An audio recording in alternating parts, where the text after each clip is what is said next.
Albert Einstein എല്ലാവരും കേട്ടിട്ടുണ്ടാകും. Albert ഐൻസ്റ്റീൻ്റെ അടുത്തേക്ക് ഒരമ്മ തൻ്റെ കുട്ടിയെയും കൊണ്ട് പോവുകയാണ്. ഐൻസ്റ്റീനോട് പറയാണ്, സർ, എൻ്റെ മകനിക്ക് 5 വയസ്സായി, എൻ്റെ മകനെ ഒന്ന് കൗൺസിലിങ്ങിന് വിധേയമാക്കണം. അപ്പോൾ ആൽബർട്ട് ഐൻസ്റ്റീൻ ഒരിക്കൽ കൂടി ചോദിച്ചു, നിങ്ങളുടെ മകനിക്ക് എത്ര വയസ്സായി? അപ്പോൾ അമ്മ പറഞ്ഞു, മകനിക്കിപ്പോൾ 5 വയസ്സ് പൂർത്തീകരിച്ചു. ആൽബർട്ട് ഐൻസ്റ്റീൻ പറഞ്ഞു, യു ആർ 6 years ലേറ്റ്, നിങ്ങൾ 6 വർഷം വൈകിയിരിക്കുന്നു വരാൻ. അമ്മ ഇങ്ങനെ ശങ്കിച്ചു നിന്നപ്പോൾ ആൽബർട്ട് ഐൻസ്റ്റീൻ പറഞ്ഞു, ഒന്നും വിചാരിക്കണ്ട, കാരണം പാരൻറ്റിങ് തുടങ്ങുന്നത് തന്നെ ഗർഭധാരണത്തിന് മുമ്പാണ്, അഥവാ പ്രീ നാറ്റൽ സ്റ്റേജ് എന്ന് പറയും.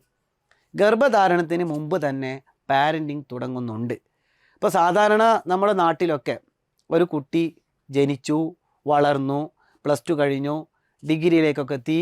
അങ്ങനെ ആ ഡിഗ്രിയിലേക്ക് എത്തുന്ന സമയത്ത് അവൻ്റെ ഭാഗത്തുനിന്ന് ഒരുപാട് സ്വഭാവ ദൂഷ്യങ്ങളുണ്ടാകും, ഒരുപാട് പ്രയാസങ്ങളുണ്ടാകും.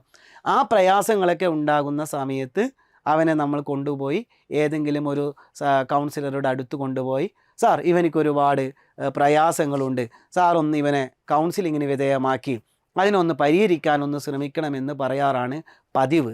എന്നാൽ നമ്മൾ മനസ്സിലാക്കേണ്ടത്, ഒരു കുട്ടിയുടെ യഥാർത്ഥ രീതിയിലുള്ള പാരൻറ്റിങ് തുടങ്ങുന്നത് തന്നെ പ്രീ നാറ്റൽ സ്റ്റേജിലൂടെയാണ്. അഥവാ ഒരമ്മ ആ കുട്ടിയെ ഗർഭം ധരിക്കുന്നതിന് മുമ്പ് തന്നെ ആ കുട്ടിയുടെ പാരൻറ്റിങ് തുടങ്ങേണ്ടതുണ്ട്. അപ്പോൾ നമുക്കൊക്കെ അത്ഭുതം ഉണ്ടാകും, എങ്ങനെയാണ് ഒരു കുട്ടി ജനിക്കുന്നതിന് മുമ്പ് ആ കുട്ടിയുടെ പാരൻറ്റിങ് തുടങ്ങേണ്ടത്? നമുക്കറിയാം,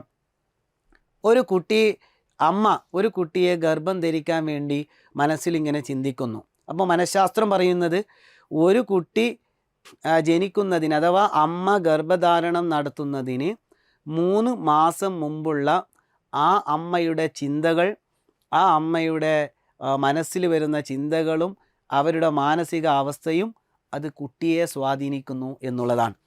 3 മാസം മുമ്പ് ആ അമ്മയുടെ മനസ്സിലുള്ള ചിന്ത, ആ അമ്മയുടെ അപ്പോഴത്തെ മാനസിക അവസ്ഥ പോലും തനിക്കുണ്ടാവാൻ വേണ്ടി പോകുന്ന കുട്ടിയെ സ്വാധീനിക്കുന്നു എന്നുള്ളതാണ്. അപ്പോൾ അതുകൊണ്ട് തന്നെ അതിൽ നമുക്ക് ഏറ്റവും പ്രധാനമായും പറയാൻ പറ്റുന്നത്, സാധാരണ പല അമ്മമാരും തൻ്റെ മക്കളെ ഗർഭം ധരിക്കുന്നത് ചിലപ്പോൾ വേണോ വേണ്ടയോ, അതായത് ഈ 2 രീതിയിലുള്ള പ്രഗ്നൻസി ഉണ്ടാവാറുണ്ട്. Wanted pregnancy, unwanted pregnancy. ഒന്ന്, നമുക്ക് വേണമെന്നൊരു കുട്ടി വേണമെന്ന് വളരെ ആഗ്രഹിച്ച് ആശിച്ച് പ്രാർത്ഥിച്ച് വളരെ ഇഷ്ടപ്പെട്ട് ഗർഭം ധരിക്കുന്ന ഒരു വിഭാഗം.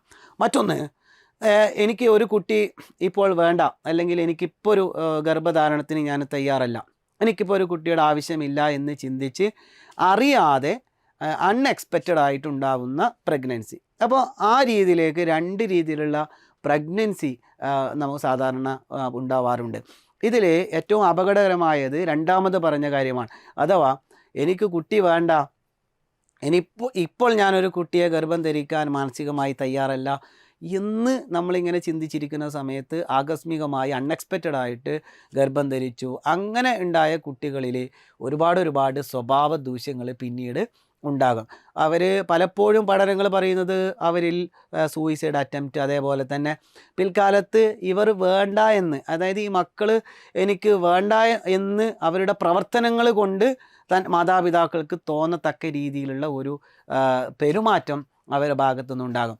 അതുകൊണ്ട് തന്നെ ഒരു അമ്മ ആ കുട്ടിയെ ഗർഭം ധരിക്കുന്നതിന് ആ സമയത്ത് വളരെ സന്തോഷത്തോടെ, വളരെ ഹാപ്പിയായി, വളരെ ഇഷ്ടത്തോടെ പ്രാർത്ഥിച്ച് ആശിച്ച് ഒരു കുഞ്ഞിക്കാല് കണ്ടിരുന്നെങ്കിൽ, അല്ലെങ്കിൽ എനിക്കൊരു കുഞ്ഞുണ്ടായിരുന്നെങ്കിലും ഒരു പ്രാവശ്യം കൂടി ഒന്ന് അമ്മയാവാൻ സാധിച്ചെങ്കിൽ എന്ന് ആഗ്രഹിച്ച് കുട്ടികൾ ഉണ്ടാവാൻ വേണ്ടിയിട്ടാണ് ശ്രമിക്കേണ്ടത്. പലപ്പോഴും പല ആളുകളും ഞാനൊരു ആരോഗ്യ മാസികയിൽ ഇങ്ങനെ വായിച്ചിരുന്നു, 2 കുട്ടികൾ ഇങ്ങനെ അനാവശ്യമായിട്ട് ഇങ്ങനെ കരഞ്ഞുകൊണ്ടിരിക്കുകയാണ്.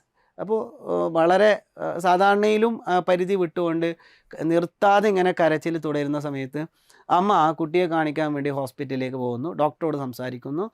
അപ്പോൾ ഡോക്ടർ ഈ അമ്മയോട് ചോദിക്കുന്നു, പിന്നെ നിങ്ങളുടെ പ്രഗ്നൻസി പീരീഡ്, ആ ഒരു സമയം നിങ്ങളൊന്ന് ഓർത്തു നോക്കൂ, എങ്ങനെയാണ് നിങ്ങൾ ഈ കുട്ടിയെ ഗർഭം ധരിച്ചത്?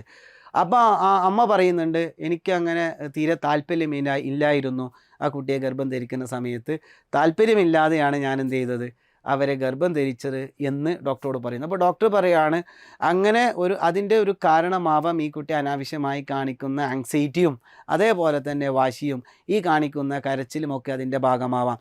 അപ്പോൾ നമുക്ക് നമ്മുടെ പാരൻറ്റിങ് ശരിക്കും തുടങ്ങുന്നത് കുട്ടി ഉണ്ടാവുന്നതിന് മുമ്പ്, ജനിക്കുന്നതിന് മുമ്പ്, ഗർഭം ധരിക്കുന്ന സമയത്തിന് മുമ്പ് തന്നെ വളരെ സന്തോഷത്തോടെ ആ സമയത്ത് ആ ഒരു അമ്മ വീട്ടിൽ അനുഭവിക്കുന്ന മാനസിക പ്രയാസങ്ങൾ, ചില സമയത്ത് ഹസ്ബൻഡിൻ്റെ വീട്ടിലൊക്കെ പല പ്രയാസങ്ങളൊക്കെ അനുഭവിക്കുന്നുണ്ടാകാം.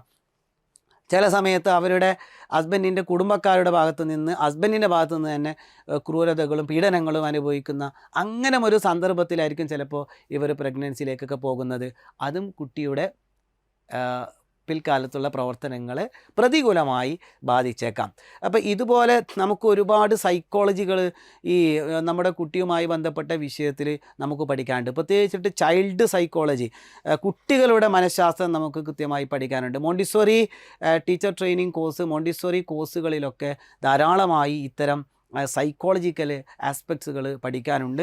കൂടുതൽ ഇത്തരം സൈക്കോളജികളൊക്കെ നിങ്ങൾക്ക് പഠിക്കണമെങ്കിൽ മോണ്ടിസോറി കോഴ്സിലൊക്കെ ഭാഗമായി അതിന് ജോയിൻ ചെയ്ത് അത്തരം അവസരങ്ങൾക്ക് നിങ്ങൾക്ക് ഉണ്ടാക്കാം.